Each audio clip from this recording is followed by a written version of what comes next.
కథలు కానీ బాలకృష్ణ గారి దగ్గరికి వచ్చేసరికి ఒక ఫోర్స్డ్ ఇంటెన్సిటీకి బాలయ్య గారి ఫ్యాన్స్ బాగా అలవాటు పడ్డారు. డైలాగ్ ఎమోషన్ పంచెస్ కానీ అవన్నీ కూడా. ఇదేమో చెప్పేది చాలా బ్యూటిఫుల్గా కథ అన్నట్టుగా మీరు మాట్లాడుతున్నారు. వాటన్నిటితో పాటు అన్న మీరు అండర్లైన్ చేసుకోవాలి, బాలకృష్ణ గారిలో కావాల్సిన ఎమోషను, ఇంటెన్సిటీ, డైలాగ్స్ అన్నిటితో పాటు మిగతా జాగ్రత్తలు, మిగతా హోంవర్క్ ఎఫర్ట్స్ ఎక్కువ పెట్టారు. అంటే ఈ క్యారెక్టరైజేషన్ చేయడానికి ఎన్ని సినిమాలు బాలకృష్ణ గారి కెరీర్లో వచ్చినా, బాలకృష్ణ గారి కెరీర్లో ఎన్ని సినిమాలు వచ్చినా, ఒక సమరసింహారెడ్డి, ఒక నరసింహారెడ్డి, అఖండ, లెజెండరీ సినిమాలన్నీ పట్మని గుర్తొచ్చింది.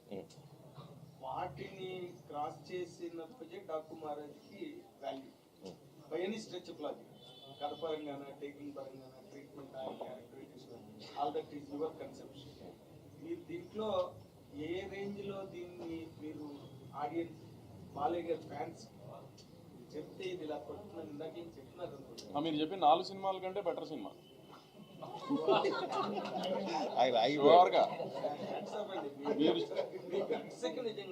సినిమా నేను చూసుకున్నా కదా, గట్స్ నాకు తెలుసు కదా.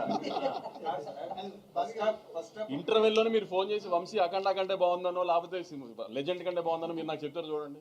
ఇంటర్వెల్లోనే ఫోన్ చేసి చెప్పేస్తారు. సినిమా ఏదాకా వెయిట్ చేయరు మీరు, అంత బాగుంది సినిమా.